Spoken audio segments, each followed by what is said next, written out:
Good morning, beautiful people. Welcome to another episode of Kiko's Free Thinkers Forum. This is not an official episode. This is an emergency situation because I want to get ahead of this RFK Jr. announcement.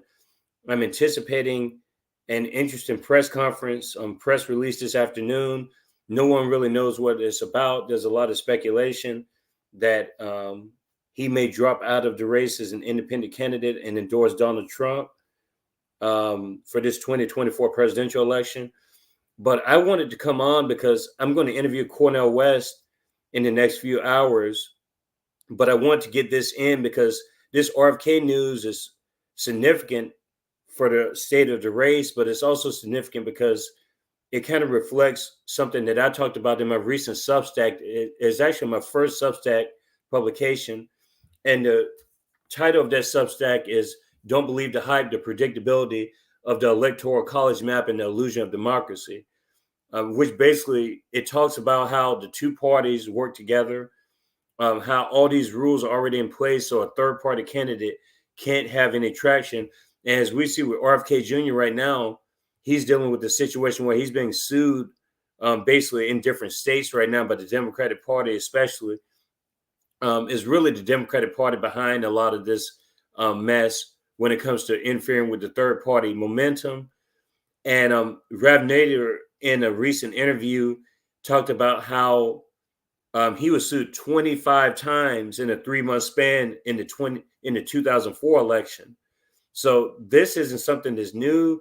It happened to Jill Stein in 2016. I think in Wisconsin, there was a big controversy. I think Jill Stein's campaign won that lawsuit where the Democrats were basically trying to kick them off the Wisconsin ballot. And this is a common occurrence, unfortunately. So you have one side of the coin, we see it here. Democrats and Republicans are the same. And when times are convenient, one side decides to, change certain types of restrictions and rules. And then the other side does the same thing. Democrats tout themselves as being the party of democracy when anything that I'm mentioning now suggests the opposite of a democracy, kicking people off the ballot, for example. So I'm just going to read a part of the Substack.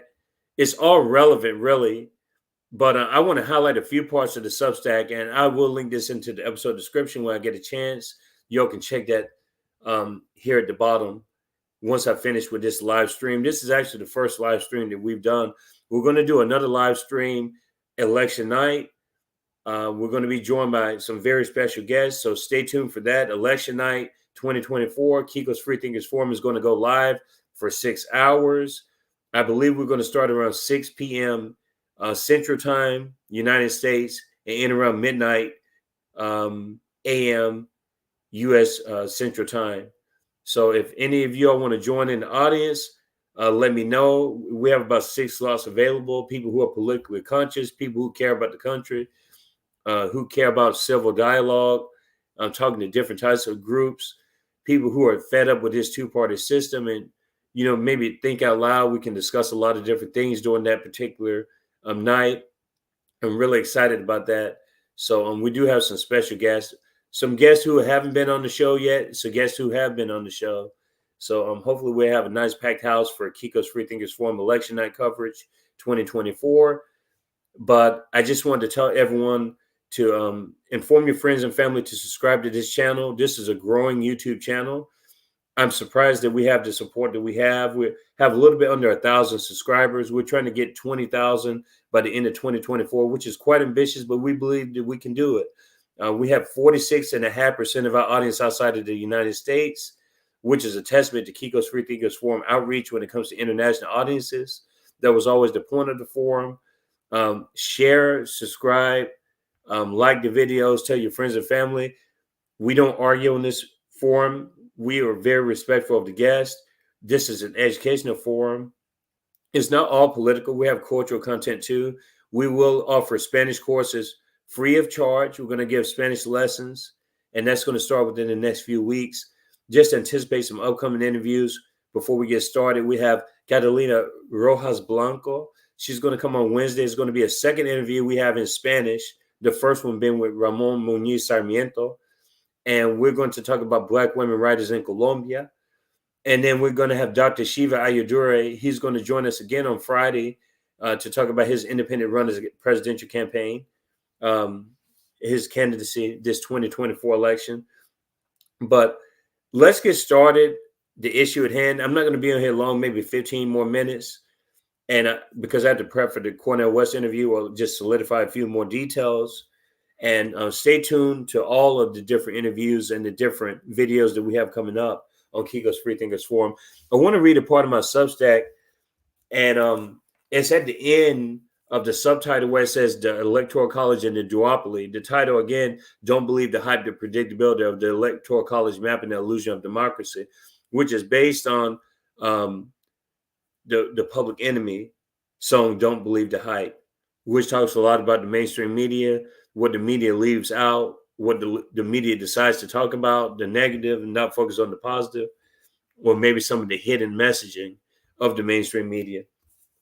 So I'm going to read a part of my Substack, and then we're going to continue to a few more points I want to make.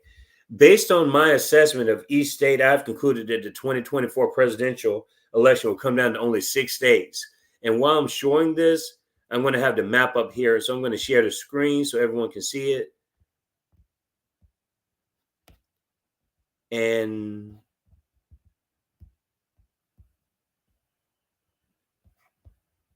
I'm just going to share the window.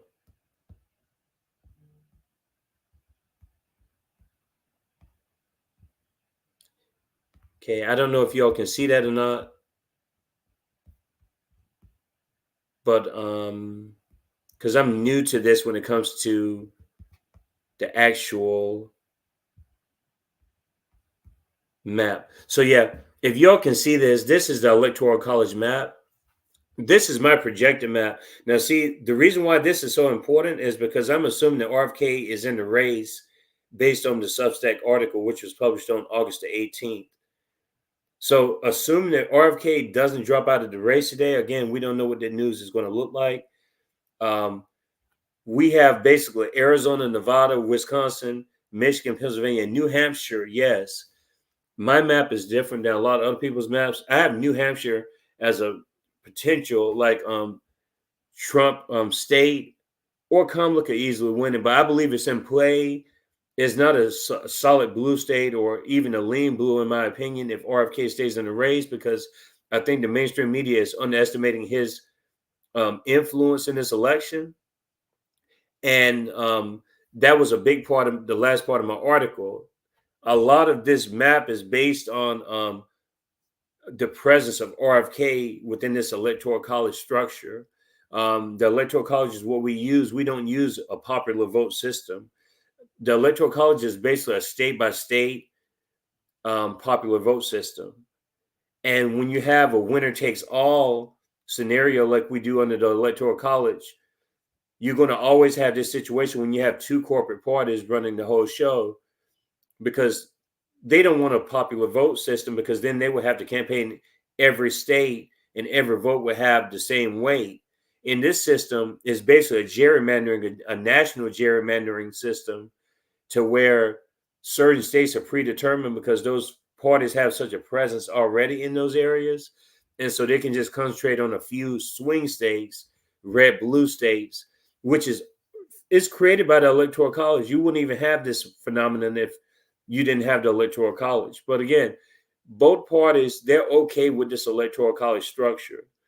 They won't say that out loud, but they both benefit from it at the expense of third-party and independent candidates, which goes into, again, a lot of my Substack article, which I will link to the end of this episode description. So those are the 6 states. They equal 65 electoral votes. I split Georgia and Minnesota into the Republican and Democratic camps respectively. So this is assuming, given Kamala Minnesota, given Trump Georgia, this is the 60 you end up with. And I think that this is what is going to be the factor here. Trump would only need Pennsylvania in this situation to win the 270. 270 to win. When you're voting for someone, you're not even voting for the person. Donald Trump, Kamala Harris, Robert Kennedy Jr., Jill Stein, Cornel West, Dr. Shiva, Jasmine Sherman, Chase Oliver, whoever it may be. You're actually choosing the slate of electors who are basically the representatives that go in and cast a vote for each person in the state. So 11 in Tennessee, you have 11 electors that go in on election day and they punch and cast a vote for that candidate that the people choose. So it's not what people think. You actually have 11 people that go in and cast that vote on behalf of the state of Tennessee, for instance. And those electors in some states don't even have to abide by that rule. They don't even have to vote for that candidate. So you may have what you have called a faithless elector, where those people don't even cast a vote for the person that's represented for the state of Tennessee. So you could have a case where there's 10 electoral votes assigned, and then one isn't assigned to the person at all because those electors have the control of it. But I think they've changed the laws to where electors don't have that pull. But there have been situations in the past, especially the 2016 election, where you have faithless electors and where people like Mickey Mouse will be getting electoral votes and stuff. So I mean, this is our system that we have, the Electoral College. I had projected that RFK would be the deciding factor in the election and would perform similarly to the Ross Perot, the 1996 Reform Party run that he had, which if we go to another map here, I'm going to close this one out and go.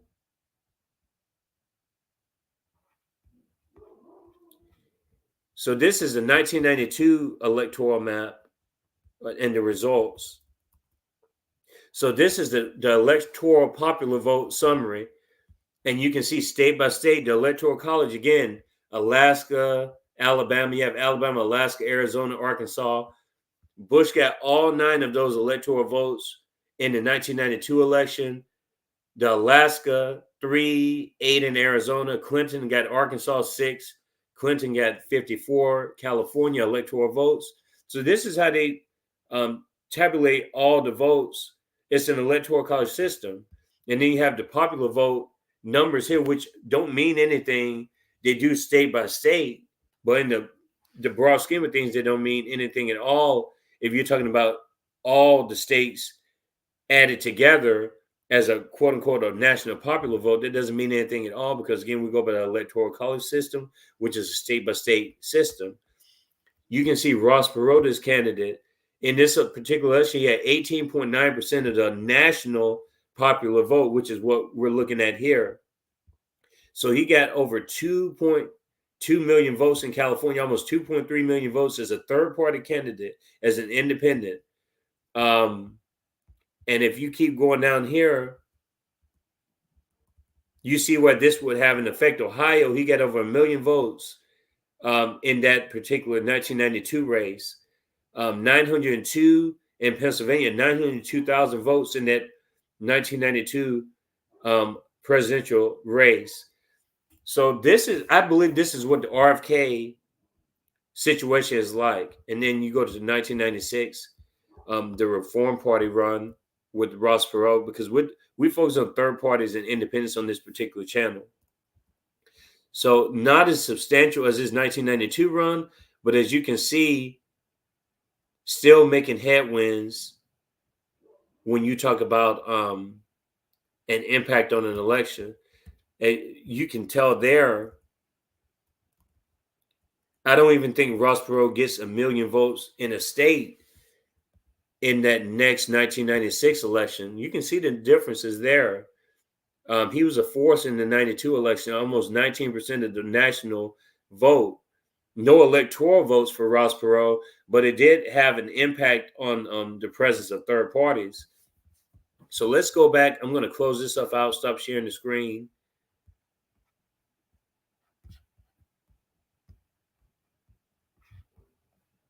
Make sure I close all this stuff out.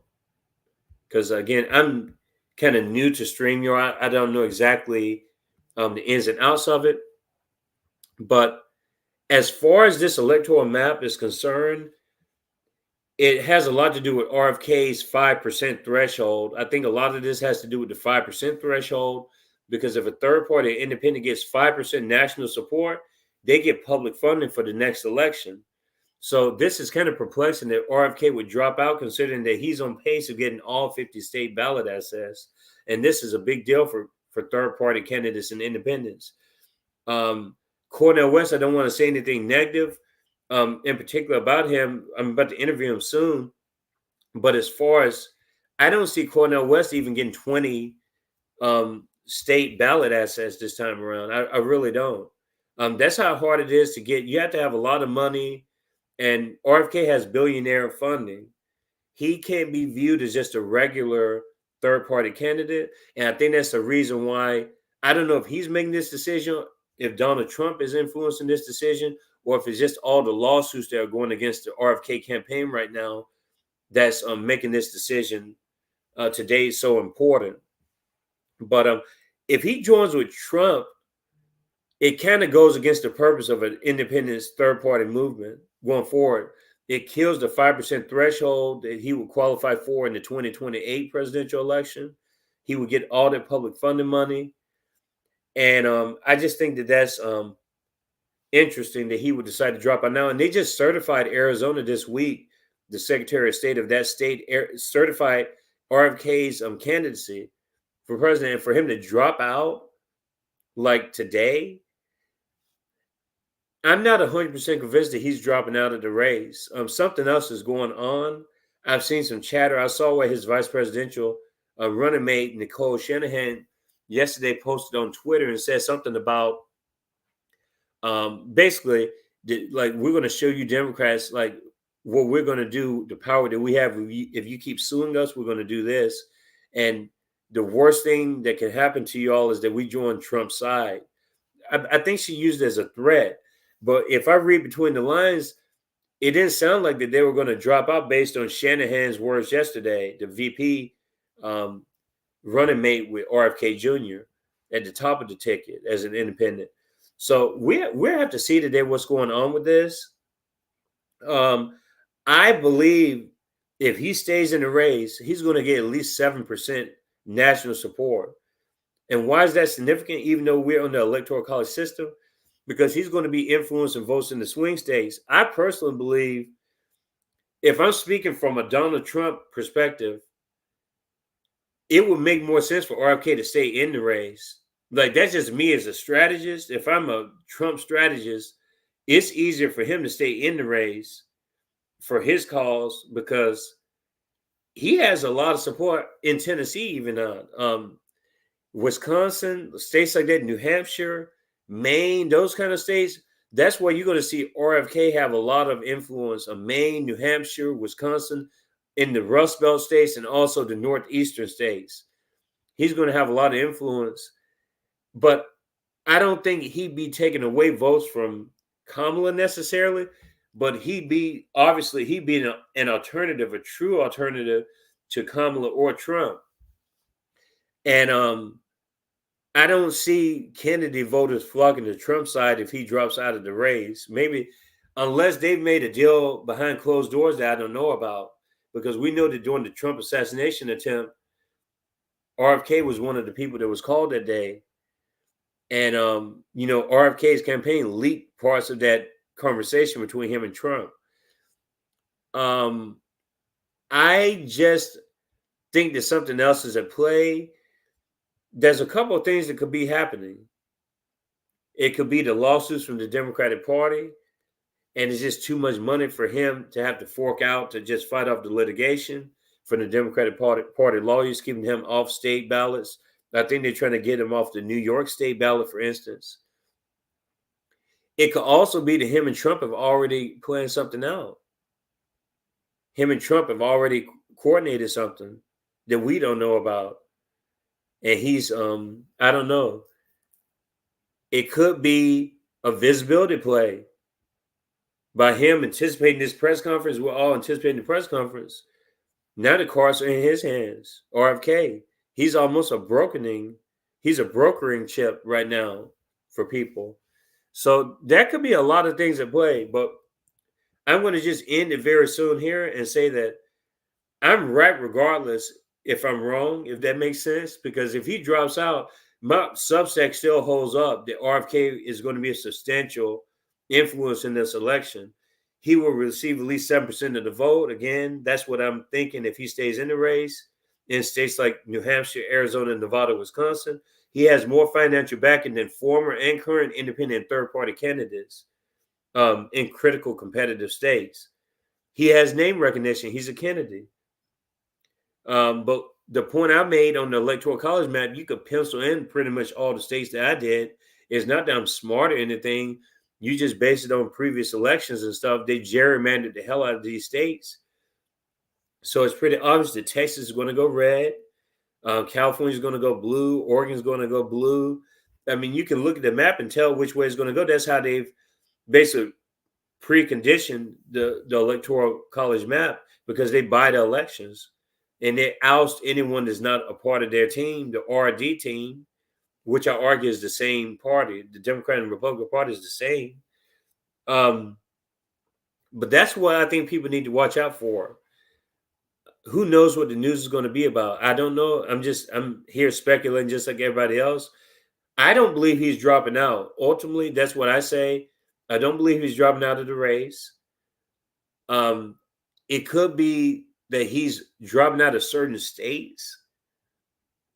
And that would lead me to believe that him and Trump are working together in a way. For him to decertify Arizona after getting on Arizona this week, maybe Trump and him are just like in that state, they're working together to get out the vote for Trump's campaign for that state, but then he can still stay on other states and get the 5% nationally for the public funding in 2024.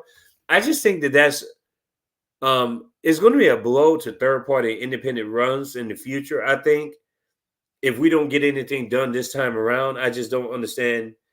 It's a disillusioned system as it is for people outside of the RD system, like myself. So having someone like that build that much support, and then to tell your supporters, hey, we're going to drop out of the race and support the duopoly.